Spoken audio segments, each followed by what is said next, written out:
Welcome to the Deep Dive. Today, we're looking at, well, perhaps the most famous writer in English, William Shakespeare, the Bard of Avon. Indeed. Our mission isn't just, a biography recap. We want to get into the nitty-gritty, his business sense, his feel for the stage, and the psychological depth that made him such a lasting figure. And it all happened relatively quickly, historically speaking, mostly concentrated in the Elizabethan and Jacobean periods, say roughly 1585 to 1613. Right. And if you want a starting point for his whole outlook, you can't do much better than all the world's a stage and all the men and women merely players. That really sets the scene. So let's talk about his own entrance onto that stage. Born 1564, Stratford-upon-Avon. His father, John Shakespeare, was a glover, but also a local official. Yes, an alderman, quite respected locally. And sources suggest a pretty solid education. King's New School, Latin classics, intense stuff for the time. Definitely. But what strikes me is the pressure he seems to have been under quite early on. Well, we often skim over his personal life, but think about it. He marries Anne Hathaway at 18. She's 26. Quite an age gap for the time. It was. And they have children very quickly. Susanna first, then the twins, Hamnet and Judith. Right. Hamnet sadly died young. He did. But having a family so young, that responsibility, it likely fuels what happens next, those lost years, roughly 1585 to 92. Where he just vanishes from the record. Exactly, a bit of a mystery. But then he pops up in London, and he seems incredibly driven, almost aggressive in his ambition. And crucially, he doesn't just arrive as a writer hoping for a break. He's already involved. An actor, yes, a writer, but also a sharer. That's the key bit, I think. Can you explain that for people? A sharer. It means he was a part owner in the theater company, the Lord Chamberlain's Men, which later became the King's Men. So he had skin in the game. Profit sharing. Precisely. It wasn't just about getting paid per play. This structure, this financial stake, was, pretty innovative and gave him serious independence and wealth down the line. Which probably didn't make him popular with everyone. No.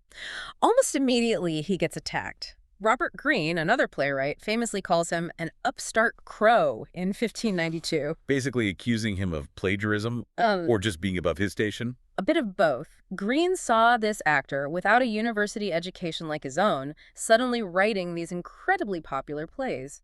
Jealousy, sure, but it shows how fast Shakespeare was rising. So let's talk about that rise. The work itself, the output is just staggering, isn't it? Yeah. Mostly between 1589 and 1613. It really is. And the range, he starts with comedies, histories, think Henry IV, parts 1 and 2, popular stuff. Very successful. Then he moves into those monumental tragedies, Hamlet, Othello, King Lear, Macbeth. I mean, these are often called the peak of English drama, full stop. And then later, the tragicomedies, collaborations sometimes, like The Tempest. Exactly. He covered the whole spectrum. How did he achieve that level? People talk about his genius, obviously, but practically, stagecraft. He had an incredible feel for what worked on stage. That's vital. And technically, his use of language. We all know about blank verse, the iambic pentameter. The heartbeat rhythm, D-D-P-D-D-D. Right, unrhymed. But his real skill was in playing with it. He didn't just stick rigidly to the meter. So he'd break it up, vary it. Constantly, for emphasis, for character, for emotion. He understood that rhythm, or the lack of it, could show you what a character was thinking or feeling.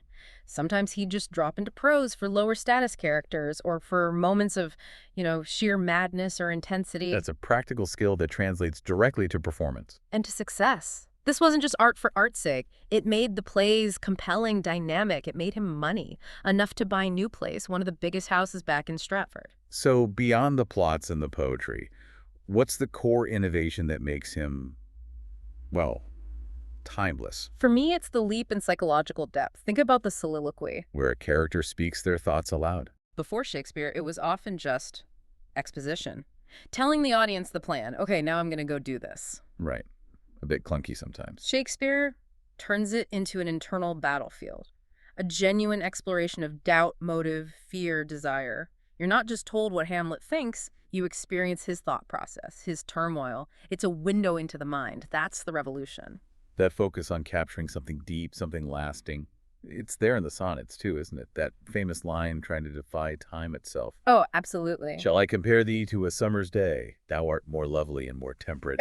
Sonnet 18. It's about making beauty permanent through art. Precisely. And that's why his old rival, Ben Jonson, later said Shakespeare was not of an age, but for all time.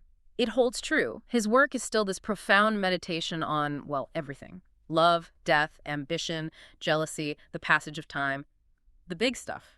So, to quickly recap our deep dive, we've seen a Glover's son from Stratford use incredible theatrical skill, linguistic innovation, and smart financial sense, that sharer model, to become the most enduring playwright in the English language. He died back in Stratford, April 23rd, 1616, aged just 52. A relatively short life for such a massive legacy. Which leads us to our final thought for you to ponder.